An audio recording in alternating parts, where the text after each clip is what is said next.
Il y a un domaine qui, en revanche, a profité des derniers mois, des différents épisodes de confinement. En 2020, le jeu vidéo a vu son chiffre d'affaires progresser de plus de 10%. Et le secteur célébrait hier ses fleurons français, les Pégases, l'équivalent des Césars. Et je reçois d'ailleurs un des grands gagnants à 7h40 tout à l'heure. Bonjour Clément Le Saffre.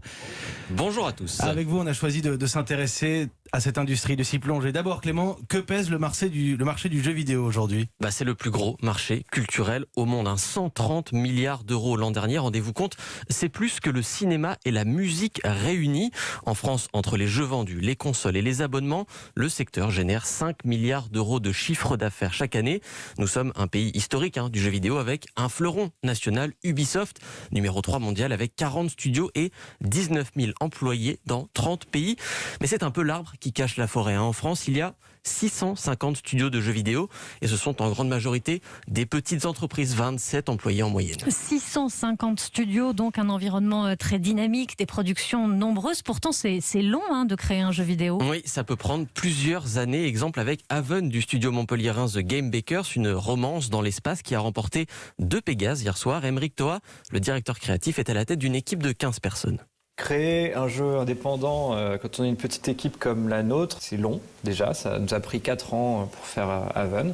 Donc il y a un temps de conception où on pense le projet, où on fait des recherches graphiques et puis des prototypes dans la pré-production et ensuite une bonne année et demie de production et de travail pour le sortir sur toutes les consoles possibles pour finir.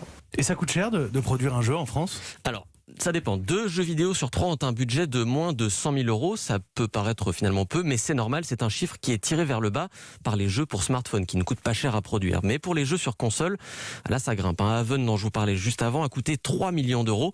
Et ça reste un jeu dit indépendant, c'est-à-dire l'équivalent d'un film d'auteur pour le cinéma.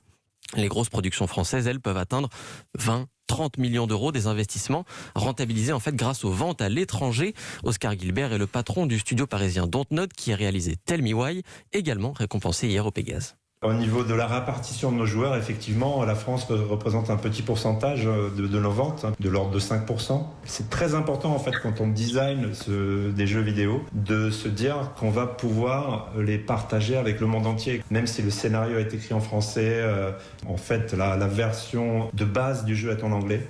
L'anglais qui est vraiment devenu la langue universelle des jeux. Même dans les studios français, on parle parfois en anglais dans les équipes. Et tout ça fait que c'est plus difficile de trouver une French touch dans le jeu vidéo que dans le cinéma ou la musique. Ce qui n'empêche pas la France d'être toujours un pays moteur du secteur avec plus de 1000 jeux produits chez nous chaque année. Clément Le Saffre, et je poserai ces questions à mon invité à 7h40. Quels sont justement les métiers du jeu vidéo ? J'ai bien compris sur le CV, l'anglais est recommandé.